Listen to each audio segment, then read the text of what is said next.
की types of unit cell कितनी होती है, वो 3 टाइप की थी, simple cubic, body centred, and centred और फेस सेंटर्ड, 4 टाइप्स की थी, ठीक है। और उनके क्या थे, हमने पॉइंट्स निकालने के बारे में पढ़ा था कि वो पर यूनिट सेल कितने पॉइंट्स होते हैं, कि जैसे शेयरिंग कितनी होती है, जैसे सिंपल क्यूबिक था जो, उसमें जो आपके एक एटम की शेयरिंग होती है वो क्या होती है, ठीक। और जो फेस सेंटर्ड है उसमें क्या होती है, एंड सेंटर्ड है उसमें क्या होती है, बॉडी सेंटर्ड में क्या होती है, ठीक है। तो आज हम क्या पढ़ेंगे, उन्हीं जो एटम्स होते हैं, जो क्रिस्टलाइन सॉलिड्स होते हैं, उनमें क्या होते हैं आपके एटम्स और स्फीयर्स क्या होते हैं, क्लोजली पैक्ड होते हैं। तो उन्हीं की पैकिंग एफिशिएंसी के बारे में आज हम पढ़ेंगे कि क्या होती है, वो कैसे पैक्ड होते हैं। तो क्या है packing efficiency, the percentage of total space filled by the particles, ठीक। तो पैकिंग एफिशिएंसी क्या होगी, जो आपके पार्टिकल्स ने, पार्टिकल्स से मीनिंग क्या है यहाँ, जो जिनसे मिलके हमारा सॉलिड बना है, हम उनको एटम्स ले सकते हैं, मॉलिक्यूल्स ले सकते हैं, ठीक। तो जो टोटल स्पेस उन पार्टिकल्स ने फिल किया हुआ है उसको हम क्या बोलेंगे, पैकिंग एफिशिएंसी। जैसे कि हमने क्या लिया, एक एग्जांपल लिया कि आपके 4 स्फीयर्स हैं, ठीक, वो क्या है, एक दूसरे के साथ क्लोजली अटैच्ड हैं, ठीक। तो जो ये बीच में स्पेस बच रहा है आपके, जैसे ये मैंने ऐसे बनाया है, तो ये क्या है, बीच में कुछ वॉइड स्पेस बच रहा है, तो इसको क्या बोलेंगे हम, एम्प्टी स्पेस बोलेंगे। और जो ये 4 पार्टिकल्स हैं आपके, जो 4 स्फीयर्स हैं, उन्होंने स्पेस फिल किया हुआ है, उसको हम फिल्ड स्पेस बोलेंगे। तो जो टोटल वॉल्यूम होगा हमारी यूनिट सेल का, वो क्या होगा, जो आपका एम्प्टी स्पेस है प्लस क्या, जो फिल्ड स्पेस है। तो जो ये पूरा मिला के आपका होगा, ये तो क्या होगा, आपका वॉल्यूम होगा इसका यूनिट सेल का, ठीक। अब क्या आता है आपका पैकिंग एफिशिएंसी, हम निकालेंगे कैसे, volume of atom in a unit cell, ठीक। तो जो आपका एक एटम है, एटम क्या है, हमने स्फीयर लिया है इसके अंदर, तो जो क्या है, वॉल्यूम ऑफ स्फीयर, ठीक। तो कितने स्फीयर्स पर यूनिट सेल होते हैं, वो डिफरेंट टाइप्स के होते हैं। जैसे कि आपके सिंपल यूनिट सेल में हमारा 1 आया था, ठीक, और एफसीसी में हमारा 4 आया था, ठीक है। जो आपका एक स्फीयर है वो कैसे क्या होते हैं, नंबर ऑफ पॉइंट्स जो कैलकुलेट करने थे, हमने 4th लेक्चर में पढ़ा था, ठीक। बीसीसी में जैसे क्या आया था, 2 स्फीयर्स आए थे आपके, तो ऐसे ये होता है। और उनका क्या होता है, आपका वॉल्यूम, ठीक। जो आपके स्फीयर्स थे, एटम्स थे, उनका क्या, वॉल्यूम डिवाइड बाय में total volume of unit cell, जो आपकी यूनिट सेल है उसका टोटल वॉल्यूम, ठीक, इनटू में क्या करेंगे हम 100 क्यों किया, क्योंकि क्या है पैकिंग एफिशिएंसी आपकी, परसेंटेज है क्या, टोटल स्पेस की, जो आपके पार्टिकल ने क्या किया है, फिल किया है, और वो क्या है, एम्प्टी स्पेस प्लस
किया तो हमारे पास जो बेसिक जो स्ट्रक्चर आएगी वो इस टाइप की आएगी। ठीक है, तो इसके अंदर क्या है, आपको 4 स्फीयर्स दिख रहे हैं। तो एक स्फीयर के सेंटर से और उसकी सर्कमफ्रेंस तक की डिस्टेंस को हम क्या बोलते हैं, रेडियस बोलते हैं। ठीक है, तो ऐसे ही ये स्फीयर है, इसके सेंटर से सर्कमफ्रेंस तक की डिस्टेंस को क्या बोलेंगे, रेडियस। तो जो हमारी एज लेंथ ये ए डी हुई वो क्या है, ए से डिनोट किया है हमने उसे। तो वो जो ए है हमारी वो r प्लस आर मिलकर क्या हो गई, 2r हो गई। कैसे, जैसे कि ये r है, ये भी क्या है, रेडियस है, और ये टोटल को हमने क्या बोला है, एज लेंथ बोला है, जिसको हमने a से डिनोट किया था। तो ये r प्लस आर मिलकर ही तो a बना रहे हैं, तो इसलिए जो ये एज लेंथ होगी वो क्या होगी, 2r के इक्वल होगी। कैसे, तो ये AB है, ये भी एज लेंथ है, AB है, ये भी एज लेंथ है, BC भी एज लेंथ है और DC भी एज लेंथ है, और सभी क्या है, इक्वल हैं, क्योंकि क्या है, सब में क्या है, सर्कमफ्रेंस क्या है, आपकी R है, तो 2R को मिलाकर आपकी एज लेंथ बन रही है A, क्या है वो 2R के इक्वल है। हमने A क्यों निकाली, क्योंकि हमें क्या निकालनी है, पैकिंग एफिशिएंसी निकालनी है, जिसमें आपका total volume of unit cell use होगा, और वो यूनिट सेल हमने क्यूब ली है, क्यूबिक सिस्टम लिया है, इसलिए हमें ए निकालने की जरूरत पड़ी, एज लेंथ की जरूरत पड़ी। ठीक, तो अब हो गया होता क्या है, जो सिंपल आपकी क्यूबिक यूनिट सेल है उसके अंदर जो एडजेसेंट कॉर्नर्स होते हैं वो क्या करते हैं, एक दूसरे को टच करते हैं। इसी वजह से ये क्या है, सेंटर से रेडियस की डिस्टेंस, सेंटर से सर्कमफ्रेंस तक की डिस्टेंस, और यहाँ से सेंटर से सर्कमफ्रेंस तक की डिस्टेंस वो आपकी मिलके क्या बनाती है, ए बनाती है। अगर ये क्या होते, टच ना करते एक दूसरे को, तो बीच में कुछ स्पेस रह जाता, वो इस तरीके से बनता फिर। बट सिंपल क्यूबिक सेल में क्या होता है, आपके जो ये एडजेसेंट आपके स्फीयर्स होते हैं वो क्या होते हैं, एक दूसरे से टच करते हैं, इस वजह से हमारी जो ए आई है वो 2r के इक्वल आई है। अब हम निकालेंगे percentage of volume occupied by a unit cell. तो percentage of volume occupied by a unit cell, उसी को तो हम क्या बोलते हैं, एफिशिएंसी बोलते हैं। यही तो है percentage of total space filled by unit cell filled by the particles. ठीक, तो टोटल स्पेस क्या है, empty space plus filled space, और उसे हमने क्या बोला था, वॉल्यूम ऑफ यूनिट सेल बोला था। तो यही है पैकिंग एफिशिएंसी। कैसे निकलेगी वो, हमारे पास क्या आ गई, ए आ गई, जो क्या है 2r के इक्वल है। ठीक, तो वॉल्यूम ऑफ क्यूब क्या होगा, वॉल्यूम ऑफ क्यूब क्यों बोला, क्योंकि ये क्या है, वॉल्यूम ऑफ यूनिट सेल है, और यूनिट सेल क्या है हमारी, हमने क्यूब के फॉर्म में ली है। तो वॉल्यूम ऑफ क्यूब क्या होता है, जो आपकी एज लेंथ होती है, मतलब कोई भी साइड होती है उसका क्या होता है, क्यूब होता है। ठीक, तो हमारी एज लेंथ क्या है, ए है, तो हमारी साइड का जो क्या होगा, क्यूब होगा, वही क्या होगा, वॉल्यूम ऑफ क्यूब होगा। तो साइड क्या है हमारी ए, और ए को हमने किसके इक्वल रखा है, 2r के इक्वल रखा है, तो 2r क्यूब आ गया हमारा वॉल्यूम। तो उसको हमने सोल्व किया तो हमारा क्या आ गया, 8r क्यूब आ गया वॉल्यूम ऑफ यूनिट सेल। अब क्या करेंगे हम, वॉल्यूम ऑफ स्फीयर निकालेंगे। वॉल्यूम ऑफ स्फीयर क्या है, मतलब वॉल्यूम ऑफ एटम, जो यहाँ निकालना है हमें। ठीक, तो वॉल्यूम ऑफ स्फीयर क्या होता है, आपने छोटी क्लासेस में भी पढ़ा होगा 9th 10th में। स्फीयर का वॉल्यूम कितना होता है, 4/3 पाई r क्यूब। और हमने लास्ट क्लास में पढ़ा था कि सिंपल जो आपकी क्यूबिक सेल होती है उसके अंदर जो नंबर ऑफ पॉइंट्स हमने कैलकुलेट किए थे, तो वो क्या किए थे, 1/8 इंटू में 8 ऐसे करके किए थे, और हमारा क्या आया था, 1 आया था। तो वही इसका मतलब क्या हुआ,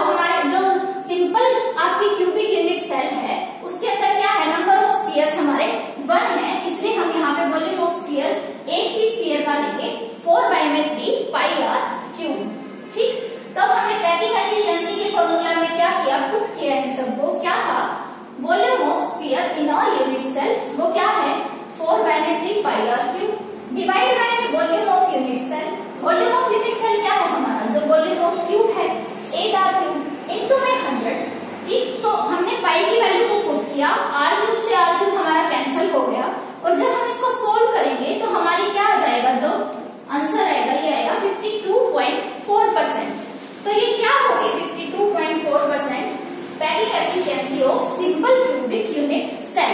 ठीक है, अब आता है packing fraction. Packing fraction, packing fraction कुछ नहीं है, क्या है, जो आपकी पैकिंग एफिशिएंसी आई है उसको आप क्या कर दो, 100 से डिवाइड कर दो। ठीक है, क्योंकि जब हम परसेंटेज निकाल रहे हैं तो हम क्या करते हैं, 100 से मल्टीप्लाई करते हैं। तो जब हमें परसेंटेज को हटाना हो तो हम क्या करेंगे, 100 से डिवाइड करेंगे। तो पैकिंग फ्रैक्शन निकालने के लिए भी हमने यही किया, जो आपकी पैकिंग एफिशिएंसी आई है उसको 100 से डिवाइड कर दिया, तो पैकिंग फ्रैक्शन क्या आ गई, 0.2524। ठीक, इसके पीछे हम परसेंटेज नहीं लगाएंगे क्योंकि हमने डिवाइड बाय 100 कर दिया है। तो आपकी यहाँ से पैकिंग एफिशिएंसी आ गई सिंपल क्यूबिक यूनिट सेल की 52.4। और आपसे कोई पूछ ले कि एज लेंथ क्या होती है सिंपल क्यूबिक यूनिट सेल की, तो वो क्या होती है, 2r। ठीक है, पैकिंग फ्रैक्शन क्या होती है, पैकिंग एफिशिएंसी डिवाइड बाय में 100, 0.524। ठीक है, नोट इट डाउन।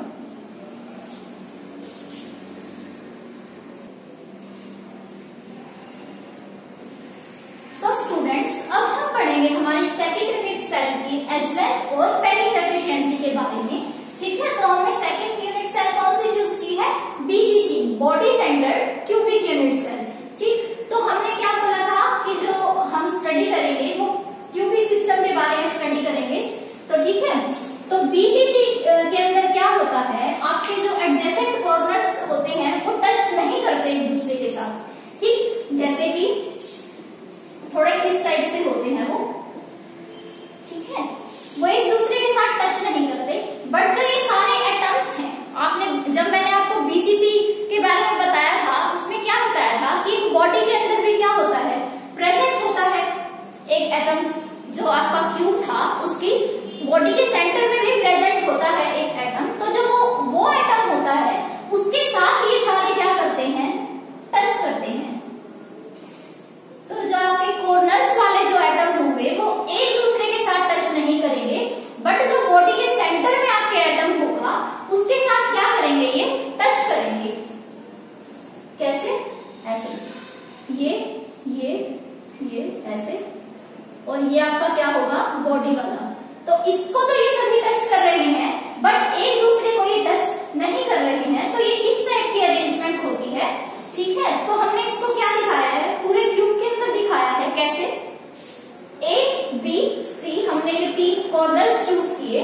ठीक है, एक ये आपका क्या किया, बॉडी सेंटर वाला चूज किया।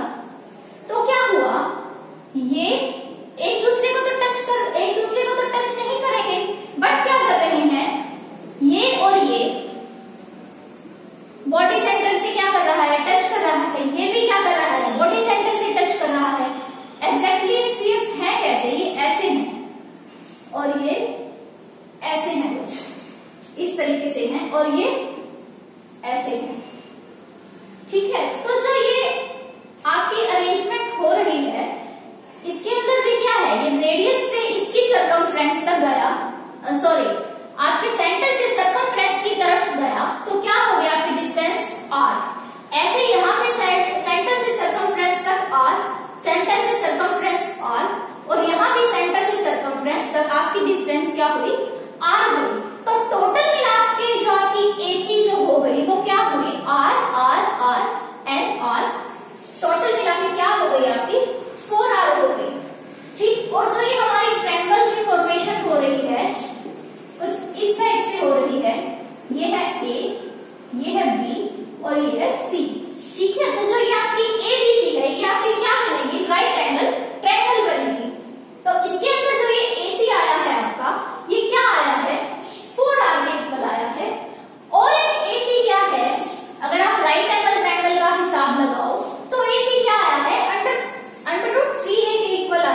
तो क्या बन गया ये √3a²।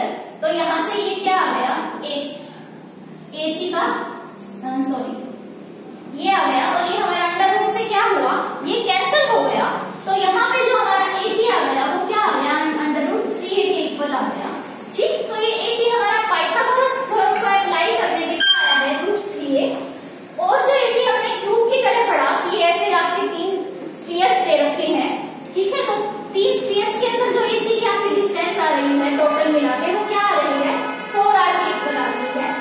तो 4r हम √3a को क्या कर सकते हैं इक्वल रख सकते हैं, और यहाँ से हमारी क्या आ जाएगी एज लेंथ की वैल्यू आ जाएगी जो क्या है 4 में √3r के इक्वल है। अब हम क्या निकालेंगे इसी यूनिट सेल की पैकिंग एफिशिएंसी निकालेंगे। तो A क्या है हमारी एज लेंथ क्या है 4 में √3r है। ठीक, तो वॉल्यूम ऑफ यूनिट सेल कितना होगा, जो वॉल्यूम ऑफ क्यूब होगा A क्यूब, और A क्या है हमारी 4 में √3r, तो उसका क्यूब करेंगे तो हमारे पास ये वैल्यू आएगी 64 में 3√3r क्यूब। अब क्या करेंगे हम वॉल्यूम ऑफ स्फीयर निकालेंगे।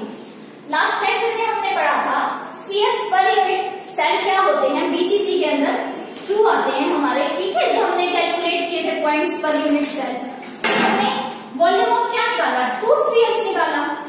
तो 1 स्फीयर का वॉल्यूम क्या होता है 4 में 3 πr क्यूब, तो 2 स्फीयर्स का वॉल्यूम क्या होगा 4 में 3 πr क्यूब को हम 2 से क्या कर देंगे मल्टीप्लाई कर देंगे, और हमारी वैल्यू आ जाएगी 8 में 3 πr क्यूब। ठीक है, तो अब हम उसको पैकिंग एफिशिएंसी के फॉर्मूला में पुट कर देंगे। ये क्या है हमारा volume of 2 spheres divide by the volume of unit cell into 100, और जब हमने सारी वैल्यूज को पुट किया तो हमारे पैकिंग एफिशिएंसी आई BCC सेल के लिए 68%, और पैकिंग फ्रैक्शन क्या होगी 68 डिवाइड बाय में 100 0.68, ये होगी हमारी packing fraction for BCC not in the.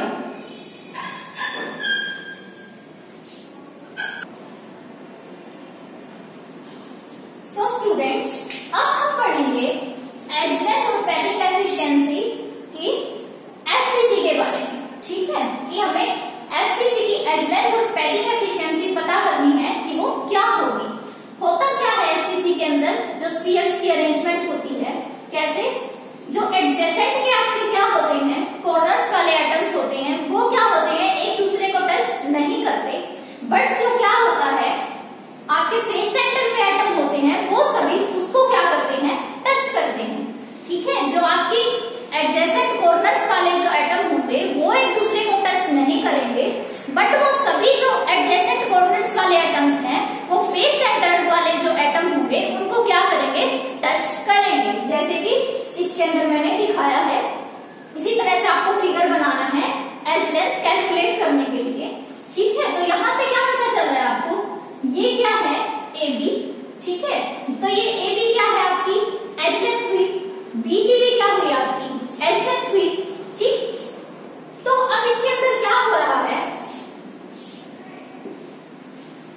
जो आपकी AC है वो क्या है, ये है R, ये है R, ठीक है, जो सेंटर से आपकी सर्कमफ्रेंस तक की डिस्टेंस है वो क्या है R, मतलब रेडियस, हमने उसको R मान लिया है। ये भी R है, ये भी R है और ये भी R है, तो AC क्या हो गई आपकी 4R हो गई सभी R को मिला के। ठीक है, तो जो AC है हमारी एक तो क्या है 4R है, एक वो AC एक दूसरी वैल्यू में भी इक्वल होगी। वो कैसे होगी, जब हम इसमें पाइथागोरस थ्योरम अप्लाई करेंगे। जो ये आपकी ABC है ये क्या है एक राइट एंगल ट्रायंगल की फॉर्मेशन कर रही है। ठीक है, तो उसके अकॉर्डिंग ये क्या हुआ, AC आपका क्या हुआ हाइपोटेन्यूज हुआ। ठीक, आपकी BC और AB क्या है बेस और हाइट है, तो आपको जब ये निकालनी है तो ये कैसे निकलेगी आपकी जो हाइपोटेन्यूज है, कैसे निकलेगा ये AC is equal to √AB का स्क्वायर प्लस BC का स्क्वायर। AB क्या है आपकी A स्क्वायर प्लस BC क्या है वो भी A है इसका स्क्वायर, तो ये क्या आ गया आपका 2A स्क्वायर आ गया। तो ये अंडर रूट से अंडर रूट कैंसिल कर देंगे A के लिए, तो आपकी AC किसके इक्वल आ जाएगी √2A के इक्वल आ जाएगी। ठीक है, तो जो ये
8√8r³।